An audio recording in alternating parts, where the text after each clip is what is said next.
Magandang umaga po sa ating lahat. Narito ang ating weather update para sa araw ng Miyerkules, February 11, 2026. Wala pa rin naman tayong minomonitor na anumang bagyo or low pressure area sa loob at labas ng ating Philippine Area of Responsibility. Dito sa ating satellite imagery, makikita natin kumpul ng kaulapan dito ay ito pa rin yung shear line natin na patuloy na nakakaapekto dito sa may Visayas. Samantala, patuloy naman umiiral ang northeast monsoon dito sa may buong Luzon. Para sa magiging panahon natin ngayong araw dito sa Luzon, dulot ng shear line, inaasahan natin makakaranas ng maulap na papawirin na may mga kalat-kalat na pag-ulan dito sa may Albay, Sorsogon, pati na rin dito sa may Masbate.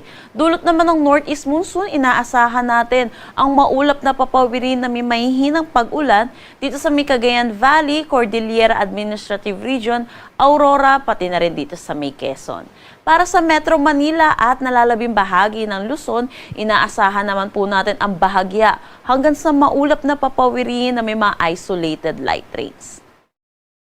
Agwat ng temperatura para sa Metro Manila, 22 to 30 degrees Celsius, Lawag, 21 to 30 degrees Celsius. For Tugigaraw, asahan natin ng 19 to 27 degrees Celsius, Baguio, 14 to 23 degrees Celsius, Tagaytay, 21 to 27 degrees Celsius, at Legazpi, 23 to 27 degrees Celsius. Para naman sa buong Visayas, pati na rin dito sa may Dinagat Islands at Surigao del Norte, inaasahan natin ang maulap na papawirin na may mga kalat-kalat na pag-ulan din, dulot pa rin naman ito ng shear line.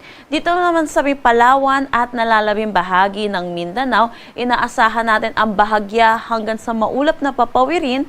Dito sa may Palawan, mga isolated light rains, at dito naman sa may Mindanao ay isolated rain showers o kaya mga localized thunderstorm, lalo na sa hapon at sa gabi.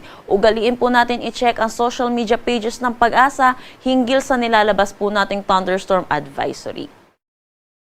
Agwat ng temperatura para sa Calayan Islands at Puerto Princesa, 25 to 30 degrees Celsius, Iloilo, 25 to 28 degrees Celsius. Para sa Cebu at Tacloban, 24 to 30 degrees Celsius, Cagayan de Oro, 24 to 31 degrees Celsius, Zamboanga, 25 to 33 degrees Celsius, at Davao, 25 to 34 degrees Celsius. Meron po tayong nilabas na weather advisory hinggil sa ulan na dala netong shear line. Inaasahan pa rin po natin ang 50 to 100 millimeters of rain dito sa may Albay, Sorsogon, Northern Samar at Eastern Samar.